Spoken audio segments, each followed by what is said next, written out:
Hi everyone, welcome back. Okay, so this week we are covering chapters 3 and 4, and this whole video is dedicated to chapter 4, which is developing your proposition.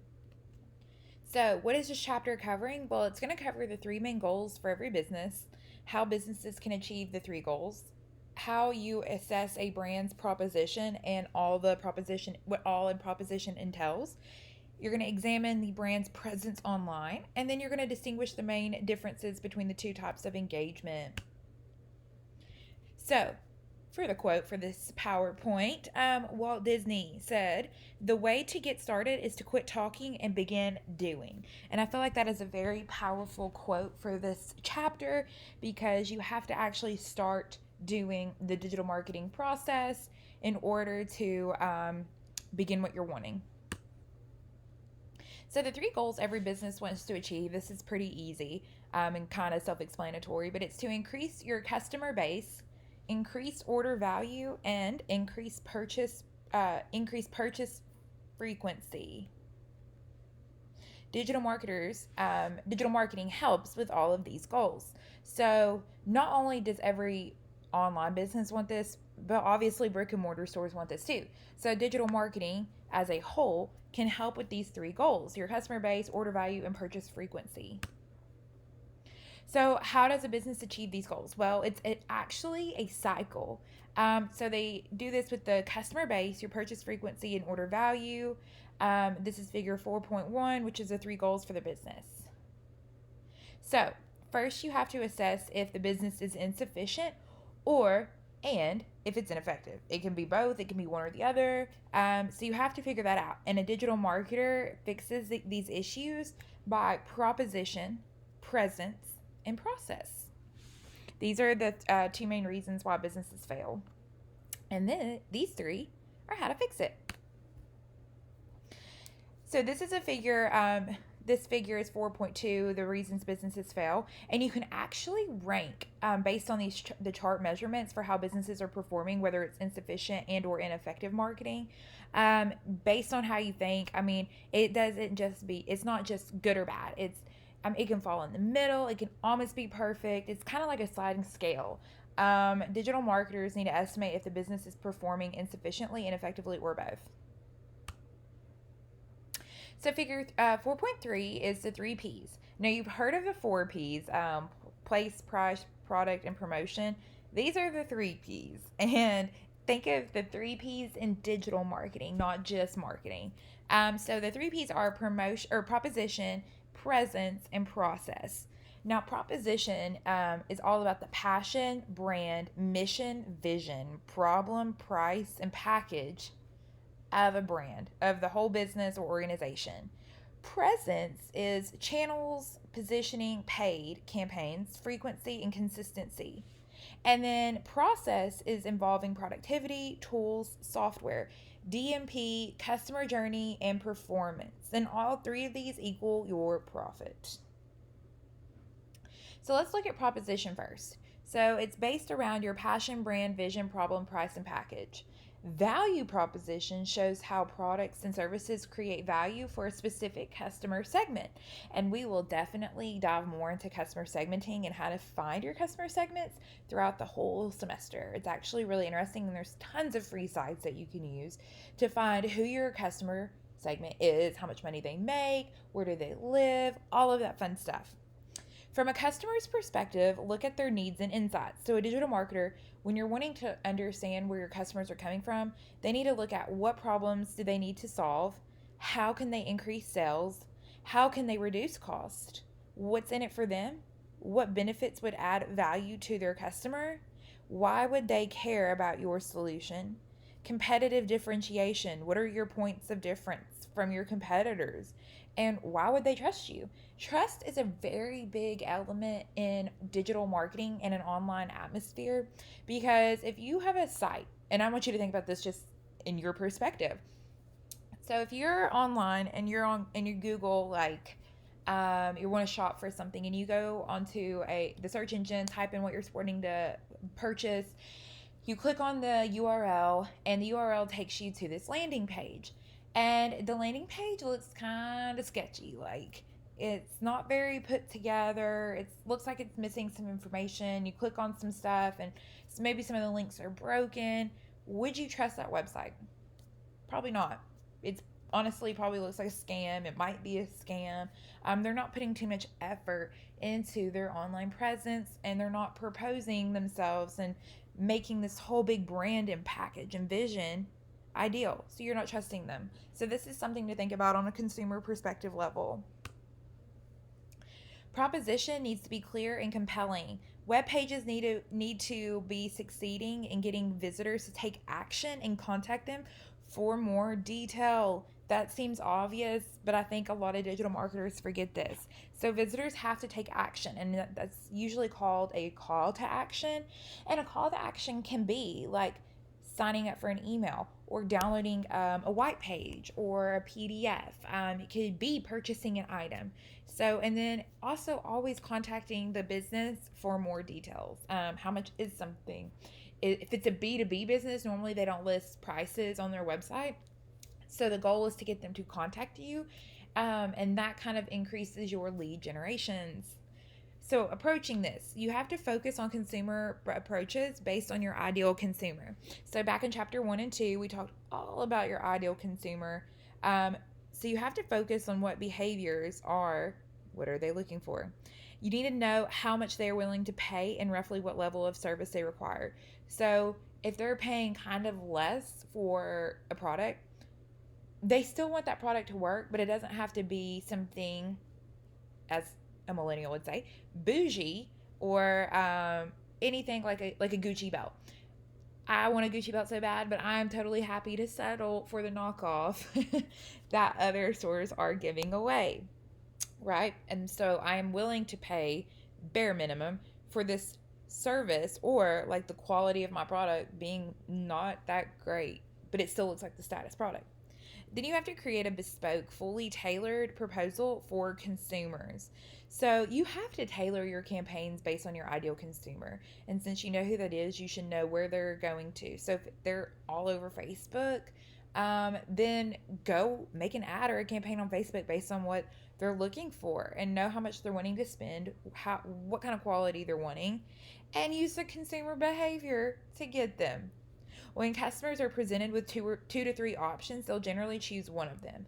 So this means to raise your levels of inquiry. Okay, this looks like a lot, but it's really not. So based on what we just talked about, they're calling this a take your turn action. So you want to map out the 12 points from figure 4.4, and you can do this through all of these little definitions. So passion, making money from marketing. Brand, real to world business marketing. It's a digital marketing made easy. So this is just the example of the Business Consort Digital Academy and what they are looking for. So that they put their passion, their brand, their mission, vision, problem, price, package, all of this stuff.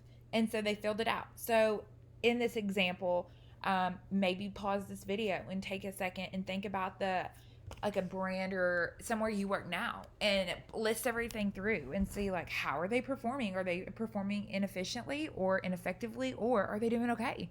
Is there room for improvement on one or two or three of these items? So go ahead and assess that. You're more than welcome to pause this video, and it'll just give you some really good experience mapping out a digital marketing presence and proposition. Okay, so now that you know the presence focuses on channels, positioning, paid campaigns, frequency, and consistency. So you're taking everything you learned in level 1, which was positioning, and you combine it into this. Presence is the awareness of your business, product, and services online. Positioning in this level is trust and credentials around you and your business, adding value as an expert in your field. Premium means never having to sell, as your presence or positioning are placing you at a premium product and services versus your competitors. Purchase, you already have a steady sales funnel converting into profitable consumers. And promoter, your customers sell for you and you are your biggest advocates. So this is something, these are all these definitions. I know that sounds very confusing, but remember all of these P's. I know there's so many P's flying around in this video, but these are all important because they lead into the next presence. So this is figure 4.5, and they're the 5 stages of digital marketing influence. So at the level 1, you have a promoter, and this is the goal you're trying to get everyone to. So how do you get to be a promoter? Well, you have to build your presence. And again, presence, as we just saw, was awareness of your brand, products, services online. So once you can get people aware of you, you move up into positioning. Now, positioning in present stage is trust and credentials around you and your business, adding value as an expert in your field. So obviously that makes sense, right? Because consumers want you to be the most knowledgeable. They're wanting to spend their money on something that is worth their money, right? After you get to positioning and you're established, you are trustworthy, then you have a premium. In level 3, and again, the premium is never having to sell, as your presence and positioning are placing you as a premium product and service versus your competitors. So you are the Gucci belt. You're the real one, right? No, you are the top. You have the top product or service compared to the competitors, or at least they think you do, which then moves into the purchase stage. And the purchase stage is you have a steady sales funnel converting into profitable customers. So you have this huge sales funnel, which you should have talked about in basically any Salesforce class or marketing class. So you are converting people into consumers. They are purchasing your services or products or video content. It's whatever you consider a purchase in your business or organization, which then leads them to promoters. And they are your customers sell for you, and they're your biggest advocates.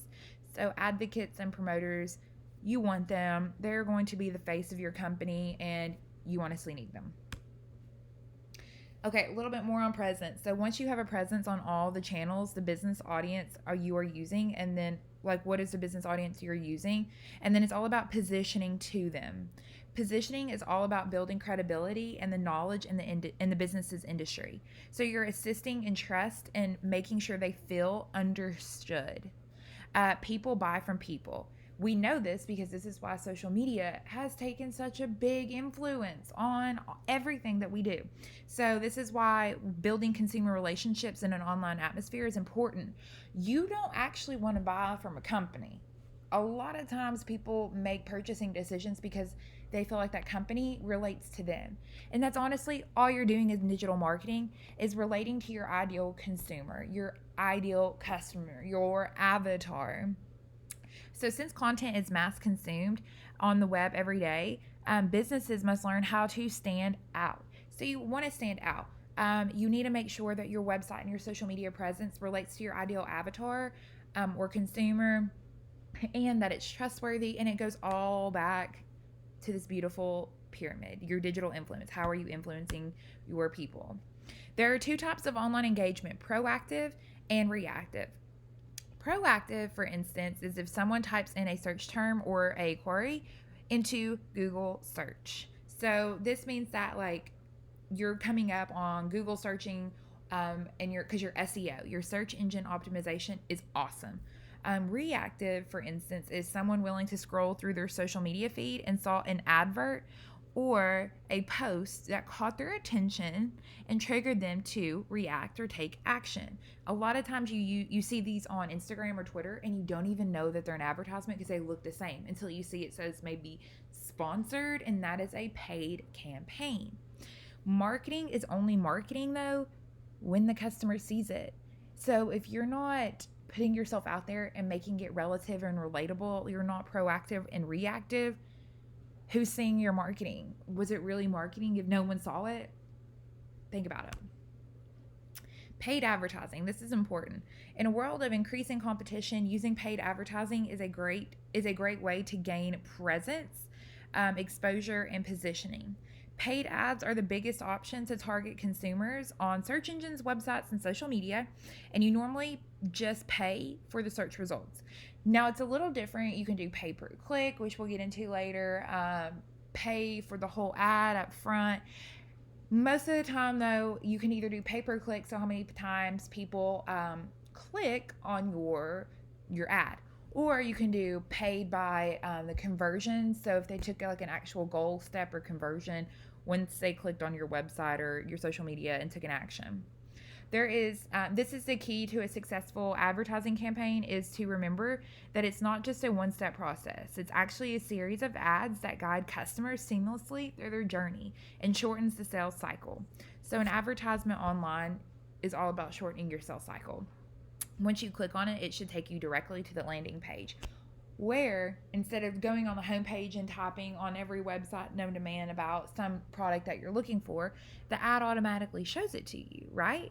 So it's really awesome that a landing page takes you right there. So it's shortening your sales cycle because people are finding what they're wanting instantly and they're not having to search all throughout the internet.